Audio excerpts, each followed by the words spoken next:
Como siempre le digo, un placer, es un privilegio exponer la palabra de nuestro Dios. Y sobre todo porque este es el alimento para nuestras almas. El alimento para nuestro cuerpo, pues por supuesto, es el arroz, los frijoles, la carne, todas estas cosas. Pero el alimento para o las arepas y eso, ¿no? Claro.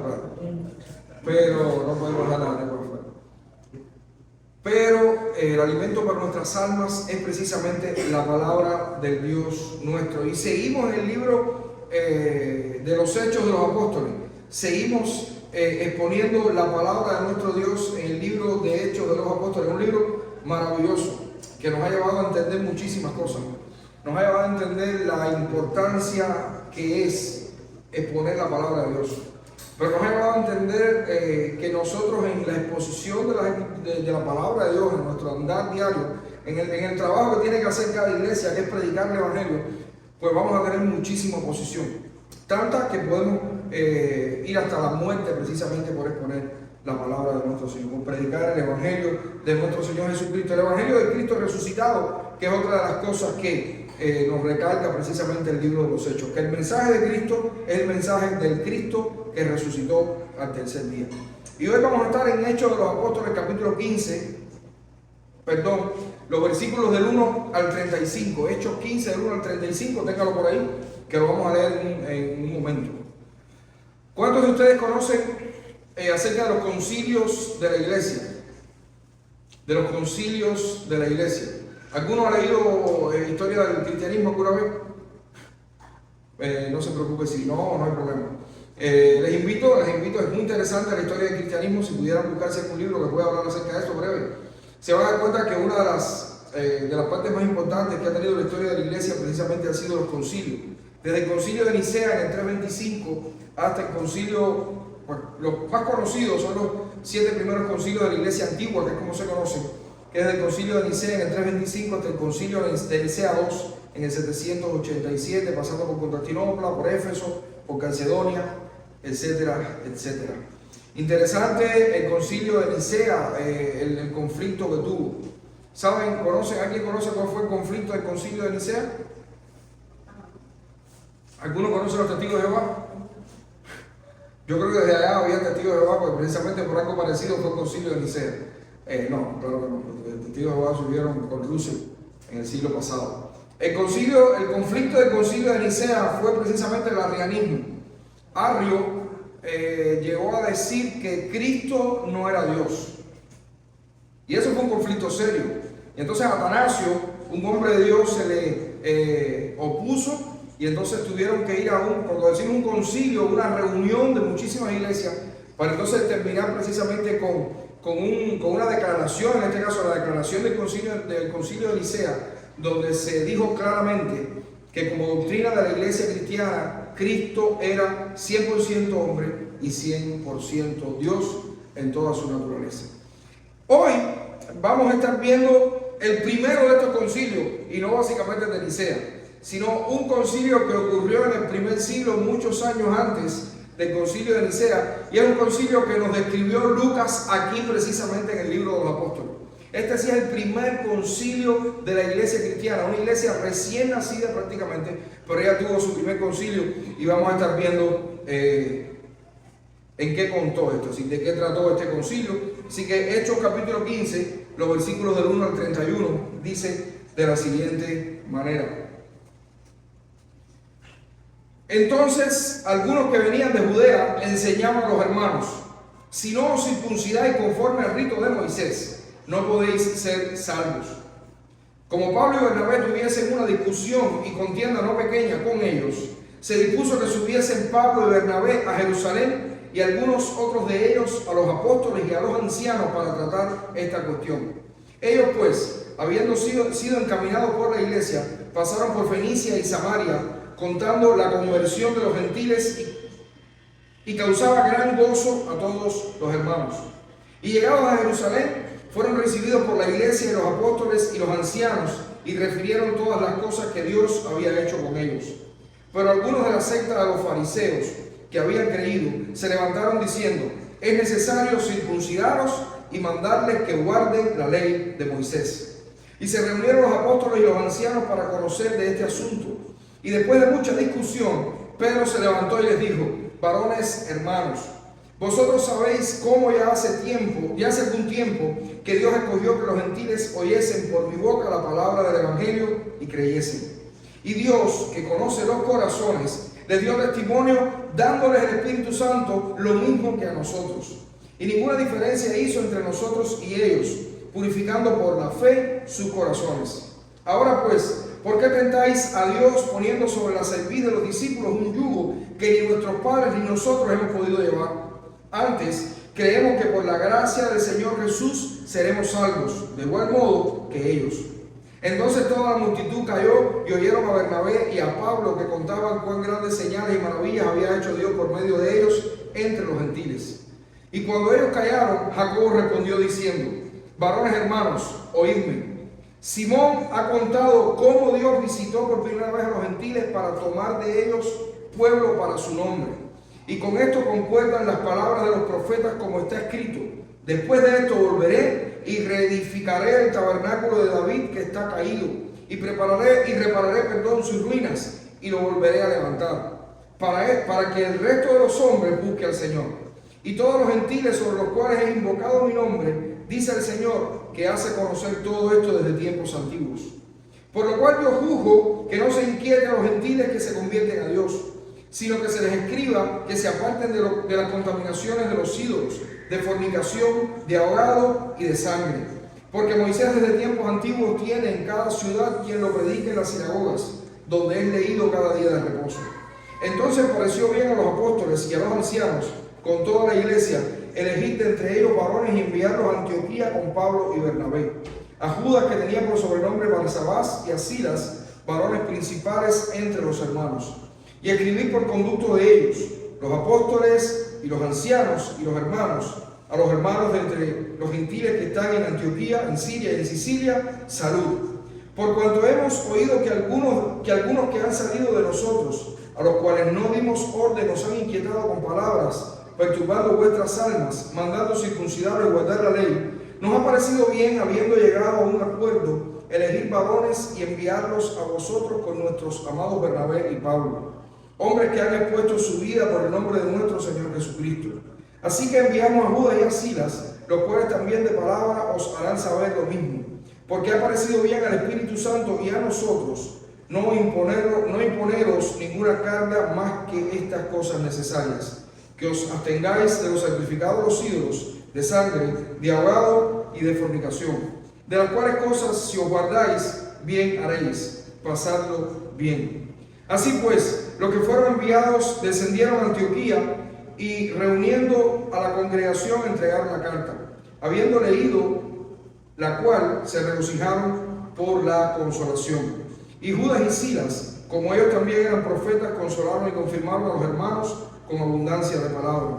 Y pasando algún tiempo allí, fueron despedidos en paz por los hermanos para volver a aquellos que los habían enviado. Mas a Silas le pareció bien el quedarse allí. Y Pablo y Bernabé continuaron en Antioquía enseñando la palabra del Señor y anunciando el evangelio con muchos otros. Padre, gracias. Gracias por tu palabra, Señor. Permite que nosotros la podamos entender. Y que no solamente quede en nuestro entendimiento, sino que la podamos poner por obra, Señor. Ayúdanos y que esta tu palabra nos reconforte y nos dé consuelo también, Señor. En el nombre de Jesucristo. Amén. Interesantísimo pasaje. El primer concilio de la iglesia. Concilio realizado en Jerusalén. Y este concilio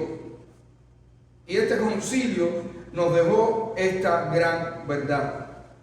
La salvación que tú y yo disfrutamos, la hemos recibido solo por la gracia de Dios. Y esta es la gran verdad que hoy me gustaría que todos ustedes, no sé si el micrófono está haciendo eco. Siento como un eco raro, que me está perturbando. Y este pasaje dice que la gracia de Dios le dio confianza. ¿Ya? Si no, quitamos el micrófono. Ok, seguimos. Entonces, este pasaje que acabamos de leer, este concilio que acaba de ocurrir acá en Jerusalén, nos deja esta gran verdad. La salvación que tú y yo disfrutamos la hemos recibido solo solo, y esto es una palabra fundamental, solo por la gracia de Dios. Ahora, ¿de qué manera podemos hacer visible o práctica esta verdad? ¿Cómo nosotros podemos a través de este pasaje ver de manera práctica esta verdad que acabamos de ver? En primer lugar, y lo vamos a estar viendo de los versículos 1 al 11, podemos hacer visible o práctica esta verdad de que la salvación la hemos recibido solo por gracia. Uno, no añadiendo dificultades y cargas al Evangelio. No añadiendo dificultades y cargas al Evangelio. Y ya nosotros hemos chocado con esto en este corto tiempo que tenemos como iglesia. No añadir dificultades y cargas al Evangelio. ¿Qué sucedió aquí? ¿Qué sucedió aquí en este pasaje? Resulta que habían llegado a Antioquía. Desde Jerusalén habían llegado ciertos hermanos a Antioquía. Ustedes saben, hoy es común también que la gente empiece a visitarse de una iglesia a otra. Eso sucedía desde aquel tiempo. Habían llegado desde Jerusalén a Antioquía unos hermanos que estaban diciendo que tenían que circuncidarse. Los gentiles que habían creído en el Evangelio iban a tener que circuncidarse y tenían que guardar la ley de Moisés. Por supuesto, Pablo y Bernabé, que eran dos líderes de la iglesia de Antioquía, comenzaron a discutir con ellos y a decir, pero ¿qué están diciendo ustedes? Imagino a Pablo y Bernabé, dice que tuvieron una gran discusión. No fue breve, pero ustedes están locos. Están poniéndole cargas a esta gente que no pueden llevar. No es así de esta manera. Tan grande fue la discusión que entonces tomaron la decisión todos de decir, ok, vamos a hacer una cosa. Vamos a salir, tú y yo, Pablo y Bernabé, con un grupo de hermanos y vamos hasta Jerusalén para reunirnos allá con los apóstoles y con los líderes de la iglesia de Jerusalén, y entonces vamos a discutir este asunto. Y precisamente eso fue lo que sucedió. Fueron a discutir el asunto.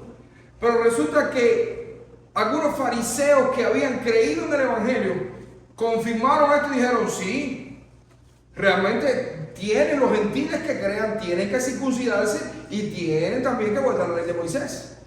Y comenzó una discusión más grande aún. Hasta que Pedro, después de una discusión, no sé qué tiempo duró, se puso en pie y dijo, varones hermanos, he sabido por ustedes que el Espíritu Santo me llevó hasta los gentiles para que por mí fuera predicado el Evangelio, se predicase el Evangelio y ellos se convirtieran precisamente a Dios. Pero lo más interesante que dijo Pedro aquí fue que ellos recibieron el Espíritu Santo de la misma forma. Si los gentiles habían recibido el Espíritu Santo de la misma forma que ellos. Y esto es muy interesante y lo vamos a ver ahora dentro de poco. Entonces, ¿qué tenemos aquí? ¿Qué tenemos aquí? Aquí tenemos un problema en este pasaje. Tenemos un problema. ¿Cuál fue el problema? Que habían llegado alguna gente y que habían dicho que los gentiles que conocían al Señor, que tenían que hacer, circuncidarse y guardar entonces la ley de Moisés. Porque si no lo hacían, y es lo más interesante, si no lo hacían, entonces no podían ser salvos. ¿Qué dice 15:1? Entonces algunos que venían de Judea enseñaban a los hermanos, si no os circuncidáis conforme al rito de Moisés, no podéis ser salvos. Lo peor de este problema no era que tenían además que añadirle a la salvación entonces algunas cosas, no. Si no se circuncidan y no guardan la ley de Moisés, no pueden ser salvos. No hay salvación sin la ley de Moisés y sin la circuncisión. ¿Cómo se resolvió este problema? ¿Cómo se resolvió este problema? ¿Cuál fue la solución del problema? La intervención de Pedro. Esta intervención de Pedro nos deja varios puntos interesantes que estaremos viendo ahora.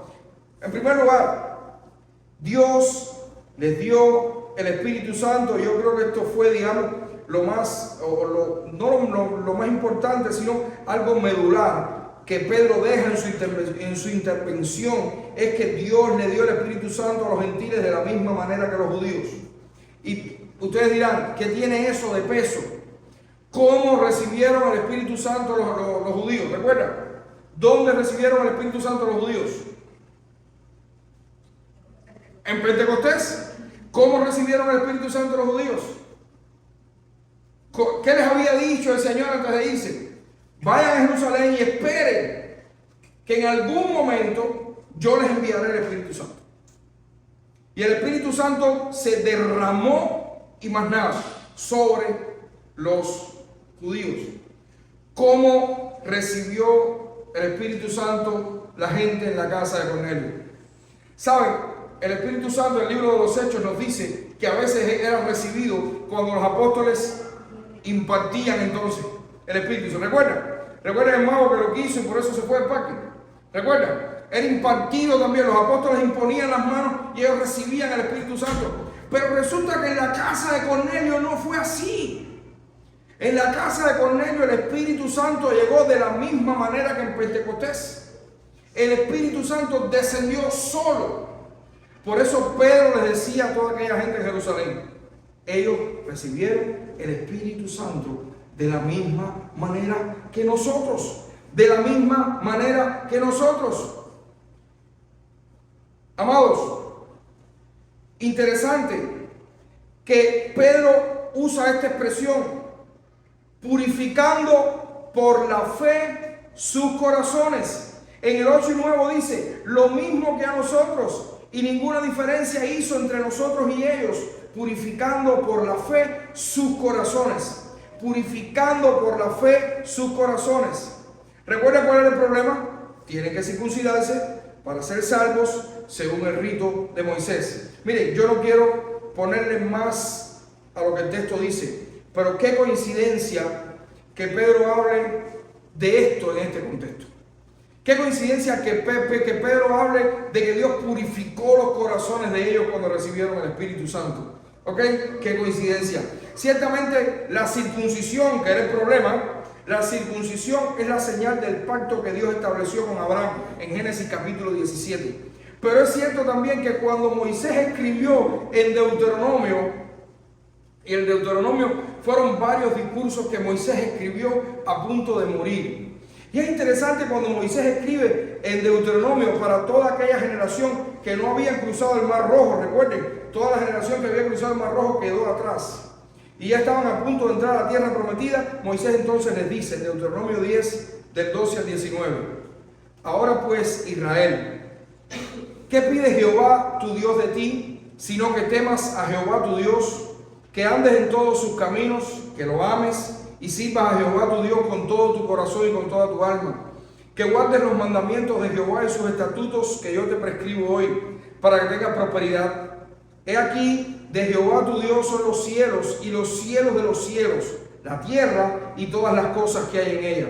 Solamente de tus padres se agradó Jehová para amarlos y escogió su descendencia después de ellos a vosotros, de entre todos los pueblos como en este día.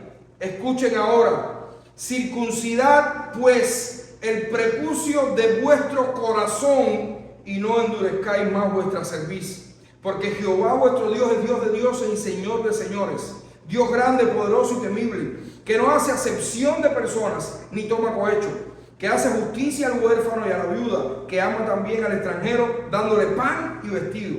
Amaréis pues al extranjero, porque extranjeros fuisteis en la tierra de Egipto. Sin dudas, esta circuncisión externa que Dios le ordenó a Abraham estaba apuntando a una circuncisión interna, una circuncisión del corazón. Como el mismo Moisés nos dice ahora en el capítulo 30 del mismo libro de Deuteronomio, en el versículo 6: y circuncidará Jehová tu Dios tu corazón y el corazón de tu descendencia, para que ames a Jehová tu Dios con todo tu corazón y con toda tu alma, a fin de que vivas. No, hermano, no creo que sea coincidencia que Pedro dijera que Dios había purificado por la fe los corazones de los gentiles, porque esta circuncisión interna, la que purifica el corazón, la que echa de nosotros el cuerpo carnal, la que realmente nos lleva, es la que realmente nos lleva a la vida eterna con Cristo. Como nos dice Pablo en su carta a los Colosenses 2, versículos 11 y 13. En él también fuisteis circuncidados, con circuncisión no hecha a mano, al echar de vosotros el cuerpo pecaminoso carnal en la circuncisión de Cristo, sepultados con él en el bautismo, en el cual fuisteis también resucitados con él, mediante la fe en el poder de Dios que le levantó de los muertos. Y a vosotros, estando muertos en pecados y en la incircuncisión de vuestra carne, os dio vida juntamente con él, perdonándoos todos vuestros pecados. Hoy Hay muchos movimientos que están intentando llevar a la iglesia a que sea cada vez más judía. ¿Saben? Hoy hay muchos movimientos que quieren que la iglesia sea cada vez más judía. Y aunque mi cabeza a veces quiere explotar, porque no logro entender cómo puede ser posible, esto no es nuevo. Pedro, con su breve intervención, nos ha dejado claro que no hay diferencia entre judíos y gentiles, ninguna, y mucho menos en cuanto a la salvación que Dios nos ha regalado. El Espíritu Santo ha sido entregado de la misma manera a los gentiles y por la fe los ha limpiado de todos sus pecados. Ahora Pedro sube un poco más la parada aquí. Dice Pedro, ¿por qué tientan a Dios poniendo una carga sobre los gentiles que ni nuestros padres ni nosotros hemos podido llevar? ¡Pum! Explosión. Explosión. ¿Sabe? En otras palabras, Pedro les dijo, no podemos ser hipócritas. No podemos ser hipócritas. Si ninguno de nosotros ha podido con esta carga, ¿cómo vamos a ser nosotros tan hipócritas de exigirle ahora a los gentiles que la lleven? Estamos, dijo Pedro, tentando a Dios con esta locura.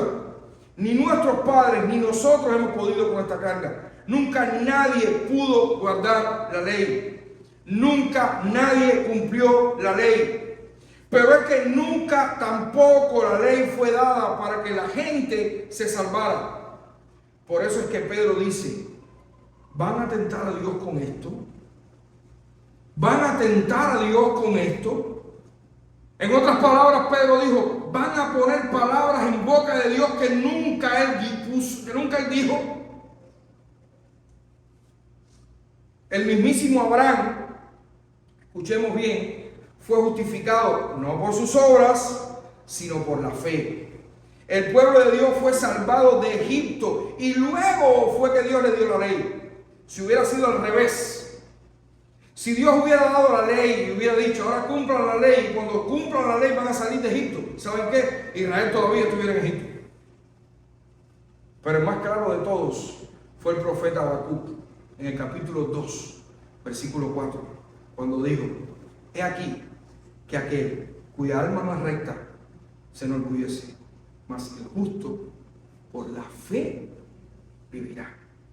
El justo por la fe vivirá. El apóstol Pablo nos explica este pasaje de Habacuc de una manera magistral en su carta a los Romanos capítulo 1 versículos 16 y 17 cuando dice, porque no me avergüenzo del evangelio. Qué pasaje más hermoso. Porque no me avergüenzo del evangelio. Por eso nuestra iglesia es una iglesia que no se avergüenza del evangelio. Este para mí es uno de los textos más increíbles de todas las escrituras. Voy a leerlo. Porque no me avergüenzo del evangelio, porque es poder de Dios para salvación a todo aquel que cree, al judío primeramente y también al griego, porque en el evangelio la justicia de Dios se revela por fe y para fe, como está escrito, mas el justo por la fe vivirá. Y también en su carta a los Gálatas capítulo 10 capítulo 3, versículos 10 y 11 cuando dice, porque todos los que dependen de las obras de la ley están bajo maldición, pues escrito está, maldito todo aquel que no permaneciera en todas las cosas escritas en el libro de la ley para hacerlas, y que por la ley ninguno se justifica para con Dios es evidente, porque el justo por la fe vivirá. Amados, más claro ni el agua. Por último, Pedro termina su intervención con el concepto teológico más hermoso que encontramos en todas las escrituras. ¿Saben cuál es el concepto teológico más hermoso de toda la Biblia? Una opinión personal, pero estoy seguro que muchos estarán de acuerdo conmigo. El concepto teológico más hermoso de toda la Biblia es la gracia de Dios. La gracia de Dios. Y lo hace colocando a los gentiles como si hubieran sido ellos los primeros en recibirla. Miren qué dato más interesante este. Dice Pedro en el versículo 11, y les voy a invitar a todos que estén mirando ahí el versículo 11 mientras lo leo. 15, 11. Antes, creemos que por la gracia del Señor Jesús seremos salvos de igual modo que ellos. ¿No les llama la atención? ¿No les llama la atención? Antes dice Pedro, el apóstol Pedro, la mano derecha del Señor. Antes creemos que por la gracia del Señor Jesús seremos salvos de igual modo que ellos. Ven, yo no sé si Pedro usó este recurso intencionalmente o Lucas lo escribió también de una manera intencional. Lo cierto es que Pedro concluye su intervención eliminando totalmente la arrogancia humana de la salvación. ¿Sabe por qué? Pedro puso a los gentiles por delante de los judíos. Lo cierto, creemos que por la gracia del Señor Jesús nosotros vamos a ser salvos de igual modo que ellos fueron salvos. Pedro eliminó toda jactancia humana, toda arrogancia humana en cuanto a la salvación. Amados, no es por la ley, no es por nuestro esfuerzo humano. Seremos salvos solo a través de la fe. Pero incluso la fe sería vana, y escuchen bien esto, la fe sería vana si no fuera por la gracia de Dios. La fe sería vana si no fuera por la gracia de Dios. Y esto Pablo lo deja muy claro en su carta a los Efesios 2, del 4 al 9, cuando dice: pero Dios, que es rico en misericordia, por su gran amor con que nos amó, aun estando nosotros muertos en pecados, nos dio vida juntamente con Cristo. Por gracia sois salvos. Y juntamente con Él nos resucitó y asimismo nos hizo sentar en los lugares celestiales con Cristo Jesús, para mostrar en los siglos venideros las abundantes riquezas de su gracia en su bondad para con nosotros en Cristo Jesús. Porque por gracia sois salvos por medio de la fe. Y esto no de vosotros, pues es un don de Dios, no por obras, para que nadie se gloríe. Ha habido una discusión teológica grandísima. ¿Qué cosa es lo que no es por obras? Es decir, ¿qué cosa es lo que es un don de Dios? Es la gracia, es la fe, es el paquete completo. La fe y la gracia. Es Dios el que nos da fe para creer, para que por su gracia nosotros entonces seamos salvos. Por gracia que tú y yo somos salvos, porque a Dios le plugo. Qué raro, ¿cómo se llama esto? Conjugar este verbo. Porque Dios quiso, porque le dio placer salvarnos por su gracia, porque lo quiso hacer. Ahora, para eso usó la fe que el ser humano pone en Él, fe que también Él por su gracia nos ha dado. Yo no sé si hoy alguno de los que están con nosotros o de los que nos miran por internet están escuchando por primera vez este concepto de la gracia de Dios. La gracia de Dios es el favor inmerecido, como muchos conocen, la manera más sencilla de entenderse. Es el favor inmerecido que Dios nos da por medio de Jesucristo, que es la expresión máxima de su gracia. Cristo es la expresión máxima de la gracia de Dios. Porque ni tú ni yo merecíamos que el Hijo de Dios se despojara de toda su gloria, viniera hasta este mundo, naciera como un bebé, viviera como un niño, pasar las penurias que todos nosotros pasamos, para después entonces sufrir como ninguno de nosotros ha sufrido. Y que conste que el sufrimiento de Cristo no fue meramente la cruz, los clavos, que si la muerte porque se desangró o fue por asfixia, ese no fue el mayor sufrimiento. El mayor sufrimiento fue que en esa cruz, además del dolor de los clavos, además del dolor de la corona de espinas, además de toda la asfixia, además de toda la vergüenza porque estaba semidesnudo, Él estaba cargando con todo el pecado nuestro. Y por eso estaba recibiendo toda la ira de Dios. Ahí es donde está el sufrimiento verdadero de Cristo, en que estaba soportando la ira del Padre. Y la Biblia misma nos dice: horrenda cosa caer en manos del Dios vivo. Pues Cristo cayó en manos del Dios vivo. Y todo fue para darnos gracia a ti y a mí. Para que tú y yo entonces hoy, por gracia, regalo inmerecido, entonces pudiéramos tener la salvación. ¿Cómo puedo ser salvo entonces? ¿Cómo puedo recibir la gracia de Dios? ¿Cómo? Arrepiéntete y cree en el Evangelio. Arrepiéntete y cree que Cristo fue a la cruz para que tú no tuvieras que ir. Por todas estas razones es que mi humanidad pecadora no entiende cómo es posible que haya por ahí algunos que quieran añadirle cargas y dificultades al Evangelio. Ahora estamos frente a otra oposición al Evangelio, pero en este caso desde dentro de nosotros. Desde dentro de nosotros surgen estas cosas. Cerca. Tenemos que estar atentos a los ataques que pueda sufrir la pureza y la claridad del Evangelio desde dentro de nuestras iglesias. Hay corrientes teológicas hoy en día, las conocemos. Los judaizantes, las ahora recientes raíces hebreas, que son muy afines con lo que estamos viendo hoy. Quieren que la iglesia sea judía.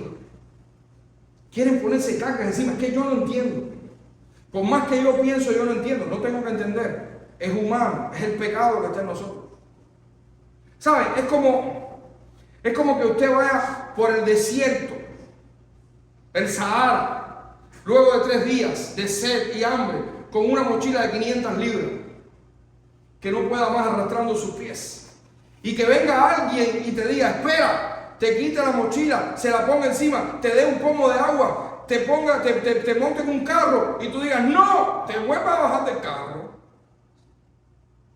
botas el pomo de agua y te vuelvas a poner la mochila. Eso es de, no sé. No, iba a decir una barbaridad, pero no, mejor no. Eso es de loco, vamos a dejarlo ahí. Ojo con todo lo que se añada al Evangelio de Cristo como requisito para la salvación. Ojo, la salvación es Cristo plus otra cosa, o más. Para el que no sabe inglés, porque si me pongo a hablar inglés aquí se va a poner bueno. La salvación no es Cristo más. La salvación es Cristo y punto final. Disfrutemos, Señor, hermanos, disfrutamos, hermanos, de la gracia del Señor. Disfrutemos de la gracia del Señor. Alabemos la gracia de Dios.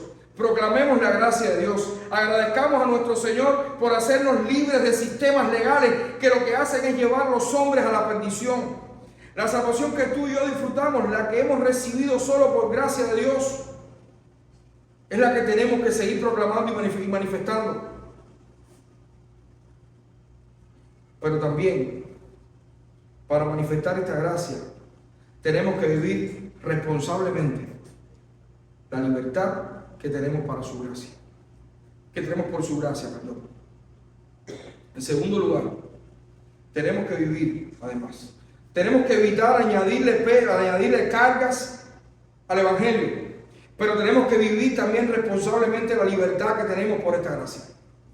Tenemos que vivir responsablemente esta libertad que tenemos por la gracia. Este pasaje es de una interpretación complicadísima, a partir del 12 hasta el 35. Es de interpretación complicada. Trataremos de verlo a la luz del contexto de otras escrituras que vamos a estar analizando ahora con claridad. ¿Qué sucedió? Y vamos a narrar la historia rapidito. ¿Qué sucedió después que Pedro terminó su intervención maravillosa? Resaltando la gracia de Dios y más nada. Que Jacobo, Santiago, dijo, hermano, yo estoy de acuerdo con Pedro, completamente. Incluso citó unos textos del Antiguo Testamento maravillosos que hablaban acerca de esto. Y dijo, yo recomiendo una cosa. Yo recomiendo que no se inquiete a los gentiles. Solamente vamos a ponerle estos requisitos, estas cositas vamos a ponérselas acá. Sacrificado a los ídolos, fornicación y que no coman sangre. Más nada, solamente eso. Que no se inquiete más. Y entonces vamos a escribirle una carta diciéndole estas cosas y que se la lleven 2 de ustedes y que se las lean allá y allá se quedan un tiempo con ellos y disfrutan con ellos. Y eso fue lo que sucedió. Bajaron a esta gente, en este caso Silas y Silvano y yo no me acuerdo el otro, me ayuda por ahí, se me olvidó de pronto. Silas y alguien más. Judas y Silas, exactamente. Judas y Silas bajaron, le leyeron la carta ahí a los hermanos de Antioquía, desde Jerusalén, bajaron ellos, y dice que los hermanos se regocijaron muchísimo y todo fue una bendición, ¿no? después que recibieron esta carta. Y se resolvió el problema. Si es por gracia, como hemos visto, entonces, ¿por qué necesitaban guardar ciertas cosas? Si es por gracia, ¿por qué necesitaban guardar ciertas cosas? Los comentaristas y estudiosos bíblicos no se ponen de acuerdo con este pasaje. Para mí divagan muchísimo y algunos se mojan mucho, otros no se mojan nada, en fin. Si se meten demasiado, otros no. Algunos creen incluso que son solo 2 recomendaciones y no 3, porque los sacrificados a los ídolos y la fornicación vienen en el mismo paquete, teniendo en cuenta Éxodo 34, del 15 al 17, que dice: por tanto, no harás alianza con los moradores de aquella tierra, porque fornicarán en pos de sus dioses, y ofrecerán sacrificios a sus dioses, y te invitarán, y comerás de sus sacrificios, o tomando de sus hijas para tus hijos, y fornicando sus hijas en pos de sus dioses, harán fornicar también a tus hijos en pos de sus dioses, de los dioses de ellas. No te harás dioses de fundición. De manera que según Éxodo 34, los sacrificados, los ídolos y la fornicación venían siendo casi lo mismo. Quizás Jacobo lo que estaba diciendo era: vamos a decirle que ellos estén apartados completamente de todo lo que tiene que ver con la idolatría. Es decir, de todo lo que tiene que ver con cualquier relación con otros dioses. Recuerden que estábamos viviendo en un tiempo en el que la idolatría al resto de los dioses era muy común. Antioquía, recuerden que era un centro cosmopolita. Antioquía era como Miami, como La Habana, centros donde había mucha gente de muchos lugares, como New York. Y en estos lugares, bueno, es que aquí tú ves igual que en Cuba, cualquier gente con una mano de rula. Es que ayer alguien me dijo: yo creo que fulano, uno de los niños del fútbol de Josué. Bueno, no sé, en fin, olvídense de eso, porque esta cosa sale por internet. Lo mismo tú ves a una gente ahí con una mano de rula, tú dices: pero estamos en los Estados Unidos y eso aquí no. Igual, porque es un fenómeno. Y Antioquía estaba lleno de eso. Antioquía estaba lleno de eso, lleno de otros dioses, de idolatría. Y parece que Jacobo estaba diciendo: hermano, manténganse firmes y no tengan relación ninguna con estos otros dioses, con estas otras religiones. Y también les dijo: y no coman entonces sangre. Esta última recomendación, la de la sangre, es la que más nos rompe la cabeza, sobre todo porque no hay en el resto del Nuevo Testamento, otra recomendación similar. Lo cierto es que estas eran cosas importantes para los judíos, y aquí es entonces donde entendemos que está la clave. Rapidito, ya estamos terminando. Lucas nos está mostrando la sabiduría de Jacobo para tratar con un problema que puede dividir la iglesia. Sin comprometer el evangelio, podemos hacer concesiones por amor a nuestros hermanos. Entendemos que fue algo cultural que sirvió en este momento para garantizar la convivencia de las comunidades judías y gentil dentro de las iglesias de Cristo. Por estas razones que entendemos que Lucas quiere decirnos con esto que necesitamos ser responsables con nuestra libertad y cohibirnos de cosas por amor a los que están a nuestro lado en el cuerpo de Cristo. Hermano, un par de cosas rápido. Tenemos que entender, tenemos que aprender a convivir con diferencias culturales y teológicas de segundo orden, o de comprensión bíblica también de segundo orden. Tenemos que aprender a vivir con estas cosas. Vamos a dar un recorrido por la Escritura, rapidito. 1 Corintios 11, del 23 al 33 dice: todo me es lícito, escuchen a Pablo, todo me es lícito, pero no todo conviene. Todo me es lícito, pero no todo edifica. Ninguno busque su propio bien, sino el del otro. De todo lo que se vende en la carnicería, coman, sin preguntar nada por motivos de conciencia. Interesantísimo. Porque la orden de comer carne, cuando vamos al Antiguo Testamento, incluso decía: si comes carne que ya está muerta, sin carne de la carnicería, por ejemplo, tienes que purificarte, porque tú no sabes si el que mató al cochino lo desangró o no. Y sin embargo, aquí ahora Pablo nos está diciendo: de todo lo que se vende en la carnicería, coman, sin preguntar nada por motivo de conciencia, porque del Señor es la tierra y su plenitud.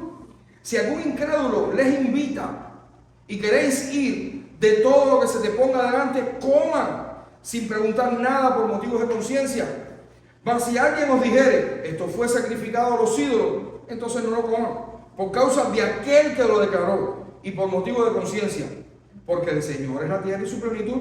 La conciencia, digo, no la tuya, sino la del otro. Pues, ¿por qué se ha de juzgar mi libertad por la conciencia de otro? Y si yo con agradecimiento participo, ¿por qué he de ser censurado por aquello de que doy gracias? Si pues coméis o bebéis o hacéis otra cosa, hacedlo todo para la gloria de Dios. No seáis un tropiezo ni a judíos ni a gentiles, ni a la iglesia de Dios. Como también yo en todas las cosas agrado a todos, no procurando mi propio beneficio, sino el de muchos para que sean salvos. Romanos 14, 1 al 15, 6 es un pasaje largo, pero hermano, lo tenemos que leer porque esto es muy interesante y no quiero que queden dudas acá. Dice Pablo también: recibid al débil en la fe, pero no para contender sobre opiniones, porque uno cree que se ha de comer de todo, otro que es débil come solo frijoles, legumbre. El que come no menosprecia al que no come, y el que no come no juzgue al que come, porque Dios le ha recibido. ¿Tú quién eres que juzgas al criado ajeno? Para su propio Señor está en pie o cae, pero estará firme, porque poderoso es el Señor para hacerle estar firme. Uno hace diferencia entre día y día, otro juzga iguales todos los días, cada uno esté plenamente convencido en su propia mente. El que hace caso del día, lo hace para el Señor, y el que no hace caso del día, para el Señor no lo hace. El que come, para el Señor come, porque da gracias a Dios, y el que no come, para el Señor no come, y da gracias a Dios, porque ninguno de nosotros vive para sí, y ninguno muere para sí. Pues si vivimos para el Señor vivimos, y si morimos para el Señor morimos. Así pues, sea que vivamos o que muramos, del Señor somos. Porque Cristo para esto murió y resucitó, y volvió a vivir para ser Señor así de los muertos como de los que viven. Pero tú, ¿por qué juzgas a tu hermano? O tú también, ¿por qué menosprecias a tu hermano? Porque todos compareceremos ante el tribunal de Cristo.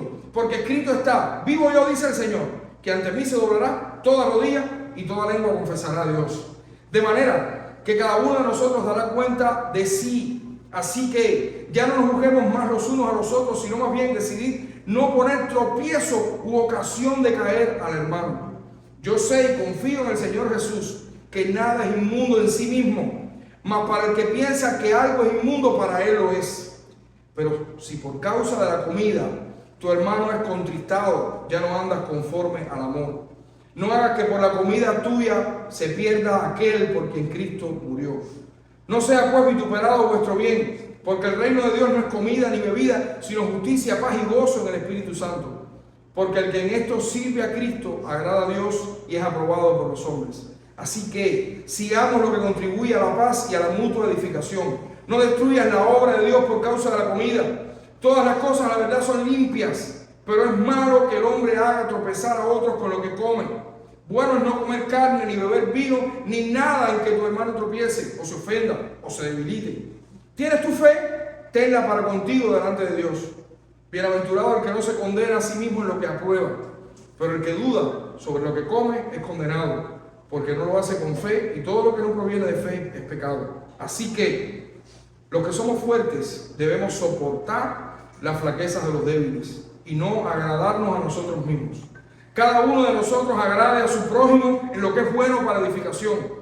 Porque ni aun Cristo se agradó a sí mismo. Antes bien, como está escrito, los vituperios de los que te vituperaban cayeron sobre mí. Porque las cosas que se escribieron antes para nuestra enseñanza se escribieron, a fin de que por la paciencia y la consolación de las Escrituras tengamos esperanza. Pero el Dios de la paciencia y de la consolación os dé entre vosotros un mismo sentir según Cristo Jesús, para que unánimes a una voz glorifiquéis al Dios y Padre de nuestro Señor Jesucristo. ¿Tenemos libertad en Cristo? Obvio, claro que tenemos libertad.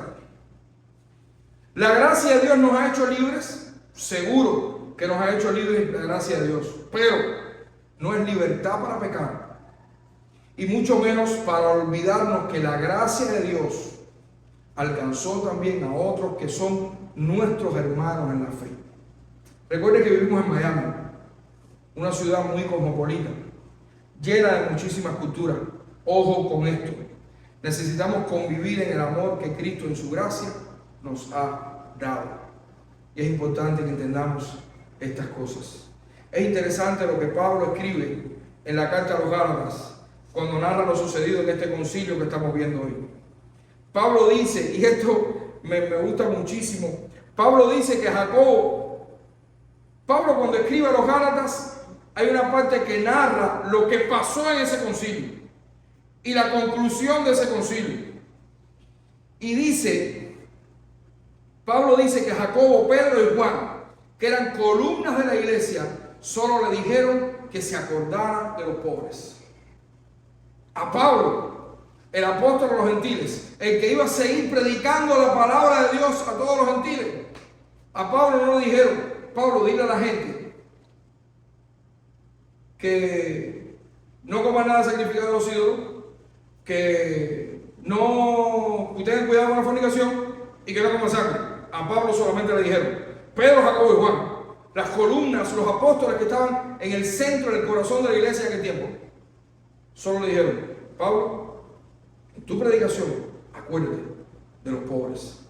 Cosa que después Pablo dice, cosa que ya yo había pensado. Amado, la gracia de Dios es suficiente. Suficiente para nuestra salvación y también para nuestra vida en Cristo. Pero la gracia de Dios nos coloca en una comunidad de creyentes, en una familia. Porque es por gracia de Dios que somos hechos hijos. De manera que tenemos que vivir esta gracia con toda la responsabilidad que esto conlleva. Tenemos que cuidar a los necesitados. Tenemos que soportar al débil. Tenemos que no cuestionar al fuerte. Tenemos que ceder en nuestras costumbres y hábitos. Tenemos que respetar las costumbres y hábitos de otros también. Y nos tenemos que amar con nuestras pequeñas diferencias dentro de la libertad que nos da el Evangelio de la gracia y sin comprometer precisamente el Evangelio de la gracia. Concluimos. Este pasaje termina con los hermanos de Antioquía llenos de regocijo, de consuelo, exhortados, confortados. Luego que ellos recibieron esta carta enviada desde Jerusalén por los apóstoles y líderes, con la conclusión del concilio. Silas, uno de los que viajó desde Jerusalén a llevar la carta, decidió quedarse en Antioquía y junto a Pablo y Bernabé continuaron enseñando y predicando la palabra del Señor. Amados hermanos, vendrán debates teológicos que tú y yo, nosotros como iglesia, tengamos que enfrentar. Debates teológicos importantes. Tenemos que defender lo que creemos y sobre todo cuando lo que se está cuestionando es la salvación por la sola gracia. Pero ningún debate puede detener o frenar el avance del Evangelio. El debate ocurrió, pero automáticamente que todo se resolvió, ¿cómo vemos a Pablo, a Bernabé y a Silas?